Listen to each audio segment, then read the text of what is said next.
Halo, kamu lagi dengerin Clinomic Radio bareng gue Dinia, founder dan CEO-nya Clinomic. Kami di Clinomic percaya kalau semua orang berhak untuk memperoleh kesejahteraan. Ini juga udah diatur loh dalam Undang-Undang Dasar. Salah satu caranya adalah dengan berkegiatan ekonomi. Tapi kami juga sadar bahwa kegiatan ekonomi harus diupayakan sebisa mungkin agar tetap menjaga kelestarian alam. Karena kita nggak hidup sendiri, ada anak-anak kita, anaknya anak-anak kita nanti, dan generasi mendatang. Jangan sampai kebutuhan dan keinginan kita sekarang justru mengorbankan kebutuhan mereka di masa yang akan datang. Bekerja, berniaga, mencari penghasilan ataupun profit bukan suatu hal yang harus jadi salah. Karena kita semua ingin sejahtera kok. Tinggal porsinya dan caranya yang kita tata dan pastikan agar keberlangsungan hidup dan alam tetap terjaga dengan baik. This is our dream and our mission, Clean Economic. Di episode kali ini aku ngobrol sama Gita dari Kabupaten Lestari. Gita adalah contoh orang yang berhasil menyelaraskan pekerjaan dan usaha yang dia lakukan untuk sekaligus mendukung alam. Tema utama yang kita bahas di episode ini adalah apapun profesi dan pekerjaan kamu, pasti selalu ada cara untuk menjaga kelestarian lingkungan. Hope this inspire you to do great things ya. Enjoy! So, welcome to Clinomic Radio. Terima kasih. Gue lagi ngobrol-ngobrol sama Gita dari Kabupaten Lestari. Hai Gita. Halo Denia. Jadi kita tuh flashback dulu ya. Kita kenalan tuh tahun berapa ya? Itu tuh udah sekitar mungkin 2 tahun atau setahun yang lalu kali ya? Iya, I think 2000 nggak tahu sih. Ya pokoknya aku inget bangetnya tuh di siaran radio juga kenalannya. Iya. Jadi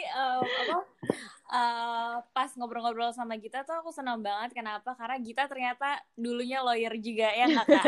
Iya, tapi saya sudah menyerah Kak, biar kamu yang meneruskan perjuangannya. Oh no. Oke, mungkin buat teman-teman yang belum kenalan sama Gita, kita kenalan dulu ya. Jadi Gita boleh ceritain nggak background kamu tuh apa, terus sekarang ngapain? Boleh, halo teman-teman Clinomic. Jadi saya salah satu followernya Clinomic juga dari dulu. Yay. Nama aku Gita Syarani, dipanggilnya Gita. Aku tuh sekarang membantu jadi kepala sekretariat, jadi Capsek, kepala sekretariat satu asosiasi pemerintah kabupaten namanya Lingkar Temu Kabupaten Lestari. Nah, si asosiasi ini intinya didirikan dan dimanage sama kabupaten-kabupaten yang pengen lebih baik lah skema pembangunannya, pengen lebih lestari, gimana caranya lingkungannya terjaga, masyarakatnya sejahtera, intinya gitu. Nah, sebelumnya sebenarnya ini kan kerjaan yang cukup aneh ya untuk diceritain. Jadi kalau aku menjelaskan ke orang tua gitu, biasanya gue bilangnya, iya ini pegiat gotong royong. Menciptakan terminologi baru aja.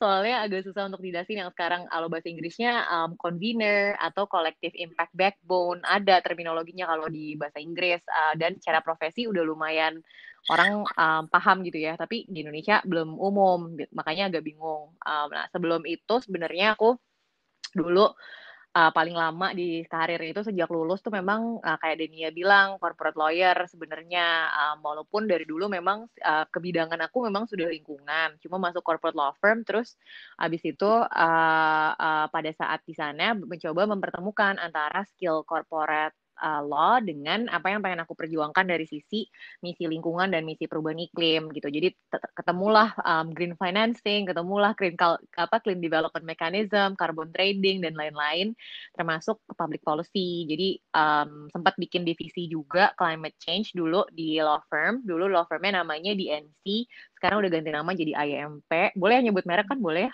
Boleh lah. Tapi dulu memang ada climate change division setelah 2013, tapi aku memutuskan untuk resign karena pengen konsentrasi ngebantu pemerintah waktu itu. Jadi kantor staf presiden zaman dulu namanya UKP 4 lagi bikin badan khusus untuk mengurus bagaimana Indonesia bisa mencegah hutannya gundul gitu. Tapi dilakukan dengan mekanisme yang berhubungan sama climate finance, namanya REDD+, jadi Reducing Emission from Deforestation and Forest Degradation. Mereka mau bikin badan nasional setingkat kementerian, dan waktu itu aku diminta untuk bantuin di awal. Tadinya tuh yang di-hire tuh law firm-nya tadinya. Diminta untuk bantuin desain funding instrumennya dan institutional setting-nya. Tapi karena ini sangat menyita waktu gitu ya, jadi nggak bisa ngerjain yang lain, akhirnya aku decide yaudah deh harus milih kayaknya, dan aku memilih untuk full time mengerjakan itu sampai akhirnya inilah bergerak di public policy lah sampai sekarang. Kalau dulunya nasional banget, 2015 mungkin mulai bergerak. Aku sempat jadi pegiat gotong royong juga untuk private sector. Jadi waktu itu malah ngurusinnya sustainable palm oil gitu. Dan bergerak makin ngerti konteks daerah, sampai akhirnya memutuskan ya udah deh, aku full time ngurusin kebijakan publik dan gimana caranya ngajakin orang untuk gotong royong lebih baik gitu dengan konteks kabupaten, karena emang permasalahan paling berat ada di situ gitu. Gila Kit, gue ngobrol dengerin omongan lo ini aja, gue udah bisa identify lebih dari 3 profesi yang lo udah pernah jalanin ya, yang terkait dengan lingkungan ya. Semuanya benang merahnya emang lingkungan sih, Kak. Jadi gue ada misi pribadi untuk membuktikan dengan profesi apapun kamu tetap bisa memperjuangkan misi lingkungan. Yes, that's actually very important. Maksudnya gue suka banget pesan yang lo mention ini, karena memang kadang-kadang orang mikir kalau misalnya mau bergiat atau berkecimpung lingkungan tuh kebanyakan misalnya harus jadi aktivis, terus abis itu jadi non-profit dan sebagainya. Tapi ternyata tuh profesi dan profesional pun juga bisa ya melakukan hal-hal yang berbau lingkungan gitu. Sangat bisa. Maksudnya kalau sekarang sih aku ngelihatnya, ya maksudnya benang merah kita adalah misi lingkungannya sendiri. Kita ditempatkan dimanapun sebenarnya sangat mungkin. Bahkan kayak kemarin sempat bikin diskusi sampai ke seniman pun bisa banget gitu. Apa yang paling far-fetched deh gitu. Yang paling aneh gitu. Masa sih dia ngerjain lingkungan? Ya kayak lawyer aja orang masih yang kayak masa sih gitu. Kecuali kalau pasti disangkanya yang kamu ini ya kayak pengacara lingkungan berarti kayak yang class action gitu kan, pikirnya gitu. Which is ada juga gitu. Tapi tidak terbatas, sama sekali nggak terbatas gitu untuk itu. Bahkan kita kayak dokter nih ya, yang kadang-kadang kan dokter ya udah dokter kan ngobatin orang gitu. Tapi kita punya satu mitra, ini langsung aja ya loncat-loncat nih, nggak apa-apa ya. Kita punya satu mitra, jadi ada satu gerakan yang di mana aku juga aktif, namanya Hutan Itu Indonesia. Ini gerakan anak muda sih. Hutan Itu Indonesia itu bermitra sama satu yayasan namanya Yayasan ASRI di Kalimantan Barat.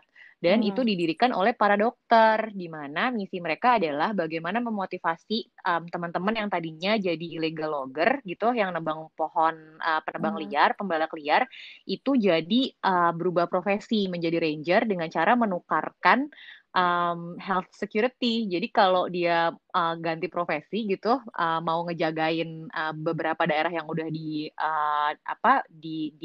disepakati, dia bisa berobat gratis.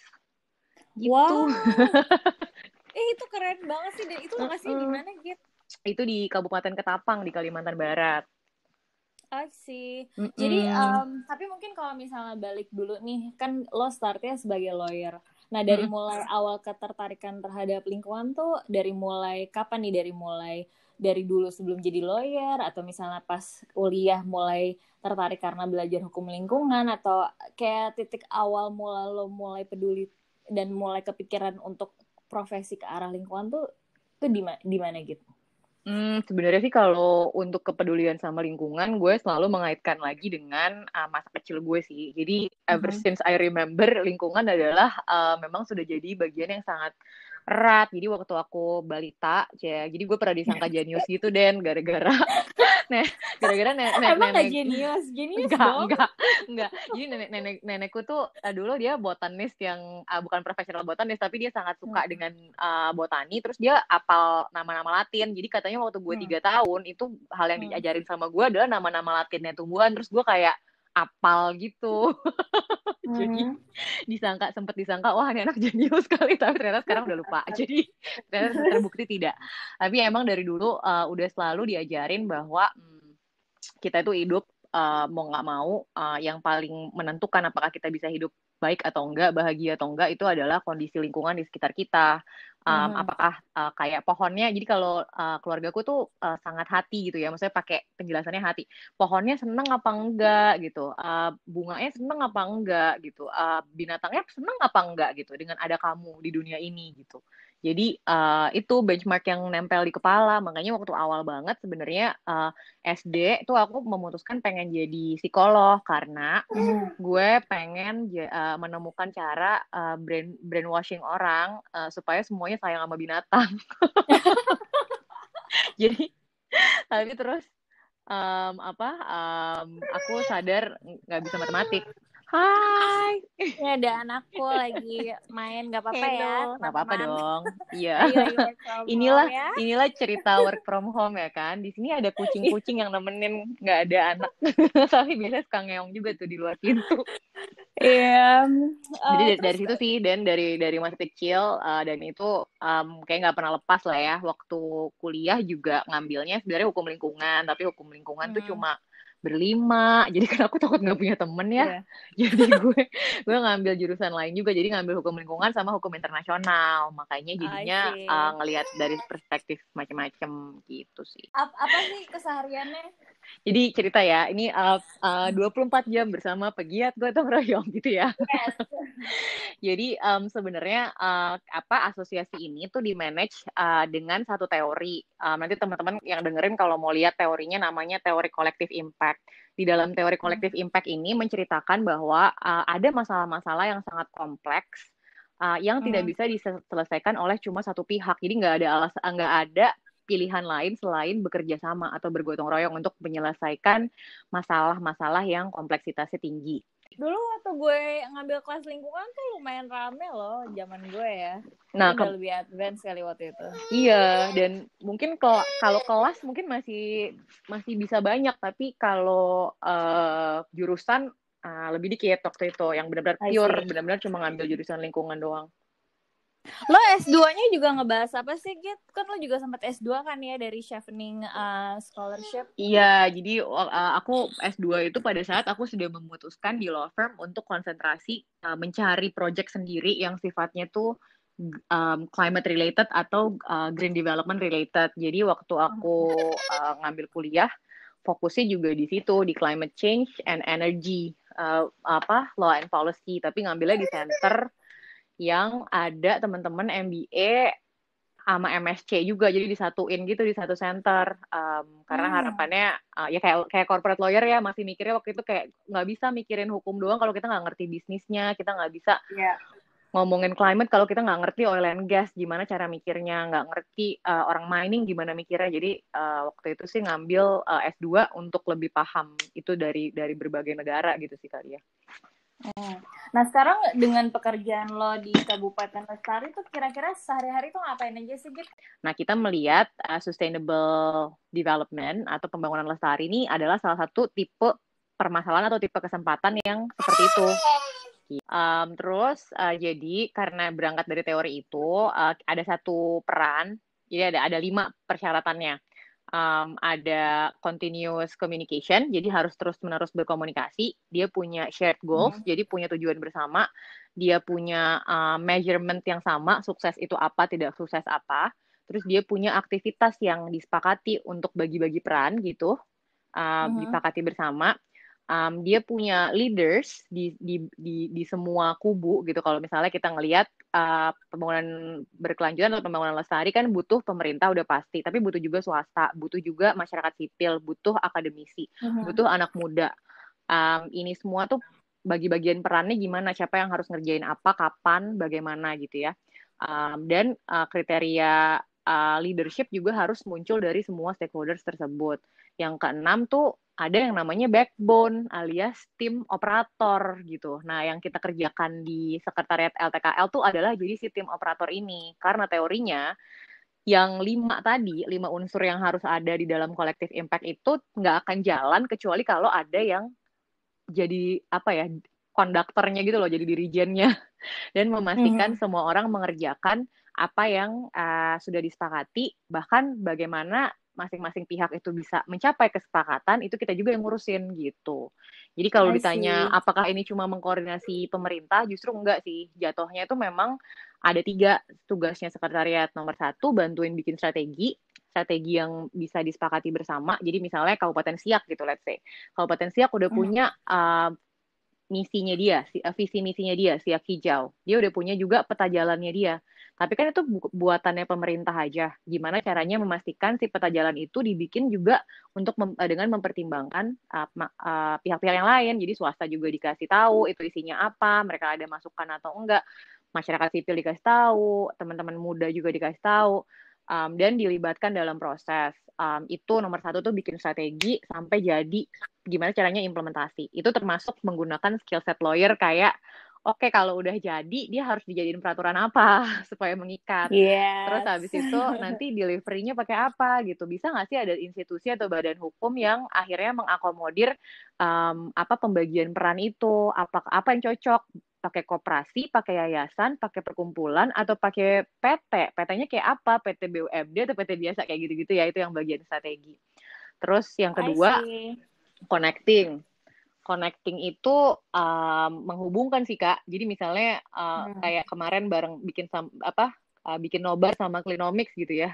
Itu bagian dari mempertemukan gimana caranya kabupaten itu bisa ketemu sama pihak-pihak yang mereka butuhin. Yang ketiga, I see. komunikasi gitu. Kalau komunikasi ya seperti teman-teman udah pada tahu, mungkin yang di urban jauh lebih jago ya. Tapi intinya gimana sih Iya. yang di kota bisa lebih tahu di daerah tuh butuhnya apa, susahnya apa, tapi juga progresnya udah kayak gimana gitu.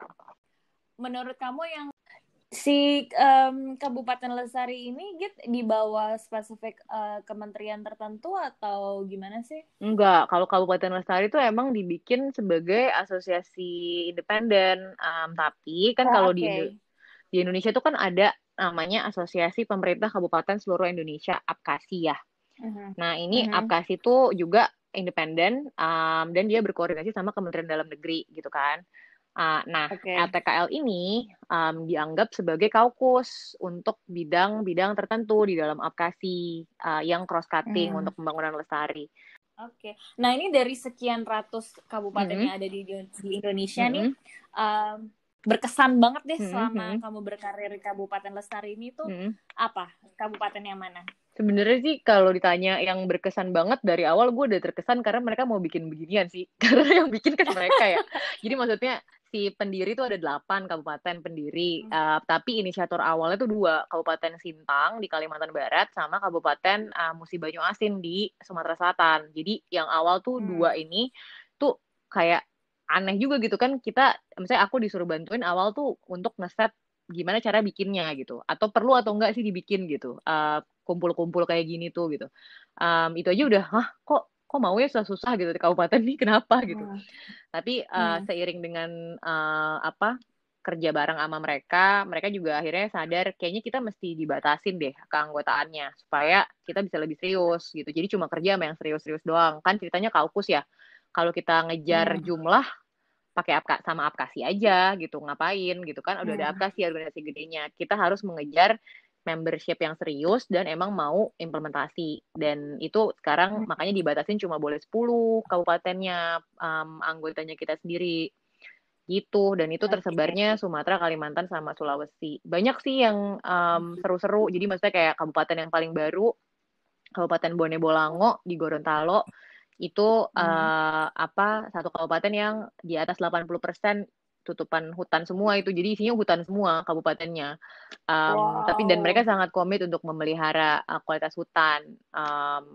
Yang kita juga kaget ya. Terus kayak Kabupaten Sigi di Sulawesi Tengah itu udah secara proaktif juga nolak untuk izin-izin masuk yang sifatnya akan merusak alamnya dia. Tapi semuanya tuh realistis gitu loh, Dan. Aku tuh senengnya karena kan maksudnya kan kayak selama ini mungkin isu lingkungan kesannya yang kayak ya udahlah pokoknya wishy-washy gitu, kayak ya itu mah ideal tapi kan lu mesti realistis gitu.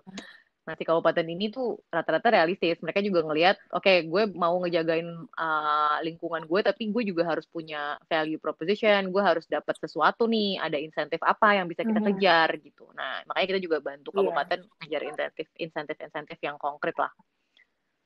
Iya.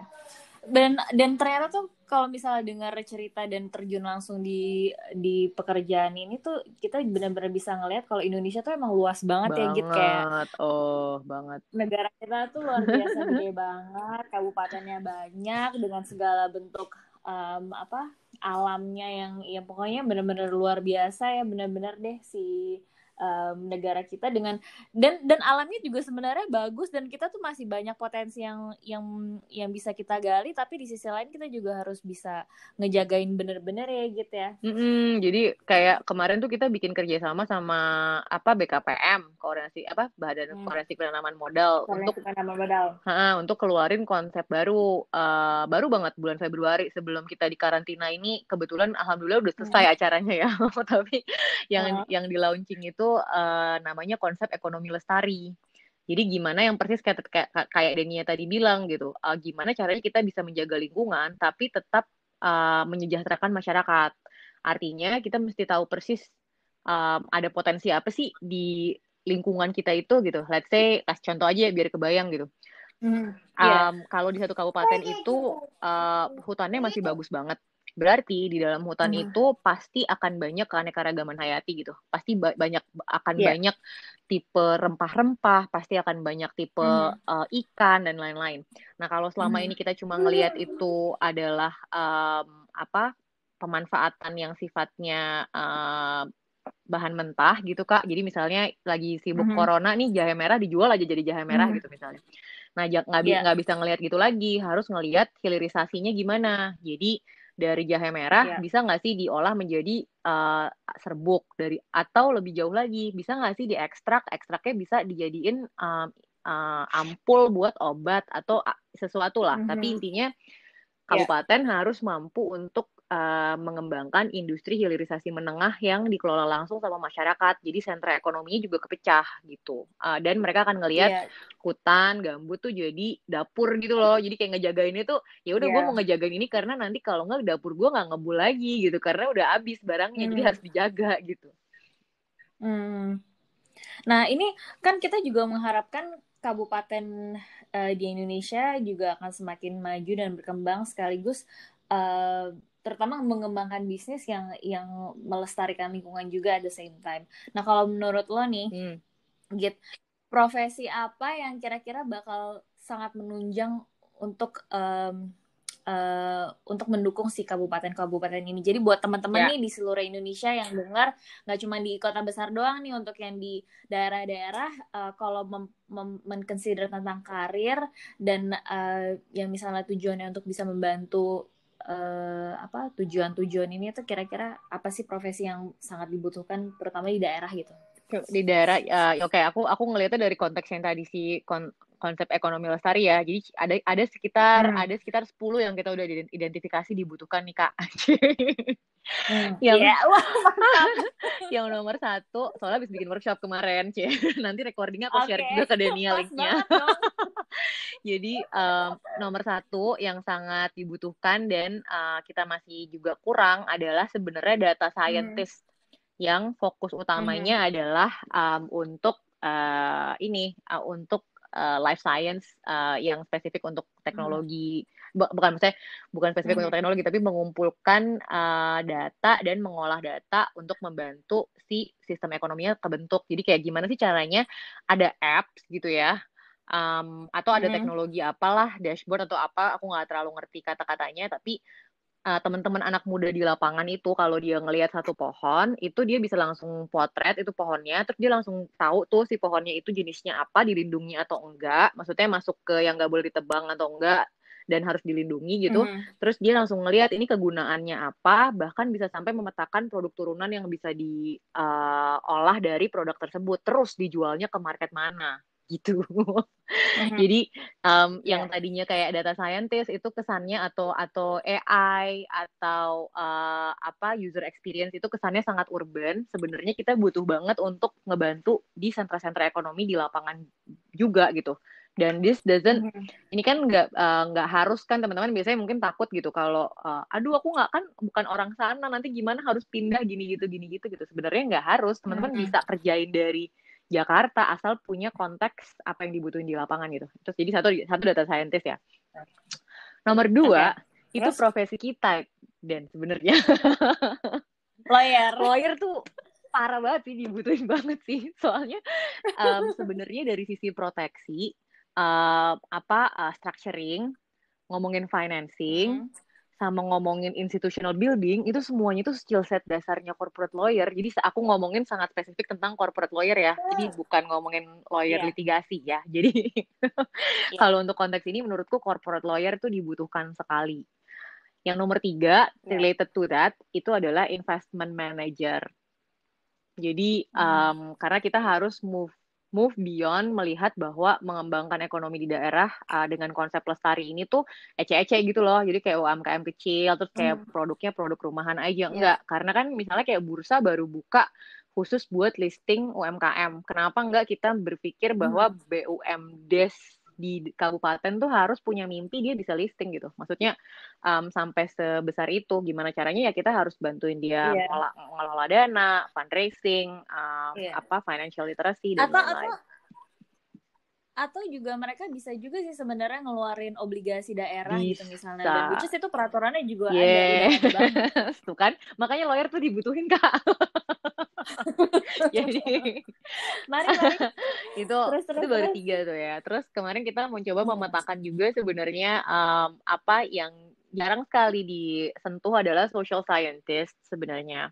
Social Hmm. scientist tuh sangat dibutuhkan karena kayak tadi Denia bilang, Indonesia luas, bukan cuma alamnya yang beda-beda, tapi kultur dan latar belakang dan kebudayaan, sejarah dan karakter Hmm. orangnya juga kan beda-beda. Jadi kita sangat butuh teman-teman yang Hmm. backgroundnya sosiolog, antropolog, yang lebih tertarik untuk mengembangkan sisi-sisi gimana sih caranya kita nemuin pola gotong royong yang pas di masing-masing daerah gitu.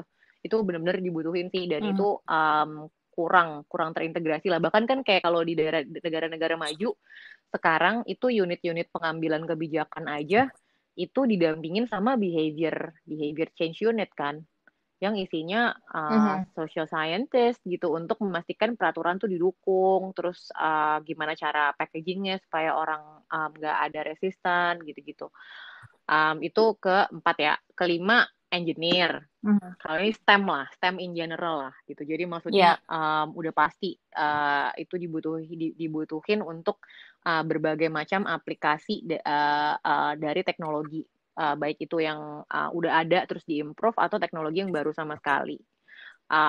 Kalau ini udah Hmm. lumayan obvious lah ya. Kalau misalnya ngomongin renewable energy, ngomongin agriculture, ngomongin fisheries, ngomongin peternakan, ngomongin infrastructure, everything needs engineers gitu. Engineer Ha. ya. Bahkan Hmm. kalau temenku tuh agak sedikit lebih, ada beberapa temen gitu ya yang udah mikirin ini udah lebih lama dari aku tuh bilangnya tukang, pokoknya butuhnya tuh tukang gitu. Tapi maksudnya tukang tuh kalau sekarang kan kesannya kayak blue collar, tidak tidak berskill gitu kan. Iya. Padahal kita butuh orang yang emang beneran engineer-engineer pinter yang emang jadi ya itu ngerti pertukangan dengan advance gitu. Ya, Nah, kayak teknik sipil lah ya kurang lebih. semua sih, mau teknik sipil, teknik lingkungan, Hmm. dia ngomongin mesin, dia ngomongin teknik industri, everything can be related. Karena kan ekosistemnya Hmm. butuhnya gede. Kemudian itu Oke. kan 5 tuh ya, ini banyak juga ya teman-teman ya. Hmm. Keenam itu Iya. petani, bos. Kita butuh Oh jadi iya, benar kayak petani ya. petani, peternak yang mau mengembangkan perikanan, this is your time, karena semua orang sekarang Hmm. katanya berlomba-lomba pengen jadi perantara gitu. Gue juga maybe I'm guilty of being one gitu, tapi actually kalau Hmm. produksinya nggak ada ya siapa yang mau dibantu, apa yang mau diurus gitu kan. Padahal kita tuh krisis Kak. Iya. Sekarang katanya lulusan pertanian, peternakan, perikanan tuh di bawah 40% yang kerja di bidangnya. Terus pada Jadi kemana ya kerjanya di mereka, bank, ke kerjanya di bank, profesi lain? terus kerjanya I gitu. Karena kan see. profesinya tidak dilihat sebagai profesi kayak misalnya orang masih ada kepercayaan, wah udah disekolahin jauh-jauh, masa balik ke kampung jadi petani gitu misalnya ya. Padahal Ya, padahal justru itu yang yes, perlu ya. jadi itu jadi orang yang melakukan betul-betul jadi pegiat profesinya sendiri gitu. Habis itu yang 3 Hmm. lagi itu semuanya terkait dengan fungsi komunikasi. Jadi nomor 1, Hmm. actual communicators gitu, yang Hmm. ngerti bagaimana menyebarluaskan pesan dengan baik, bikin narasi, ngomongin media engagement, ngomongin social media engagement, etc. etc. lah. Kayak klinomik lah, biar followernya banyak gitu kan. cara bikin kan, maksudnya kan kayak desainnya Clinomics nih kita suka banget nih, Cara bikin clean, konten-konten yes, viral bener, gitu-gitu terus ya. kayak ya milih pesennya tuh yang nggak, yang bikin orang nggak bosen tuh kayak gimana gitu-gitu tuh sangat Mhm. dibutuhkan sih tipe Mhm. komunikator. Seniman seperti yang kemarin kita nonton bareng, bikin film tentang semesta, itu Iya. juga sangat dibutuhkan, Kak. Iya. Jadi, Iya ya.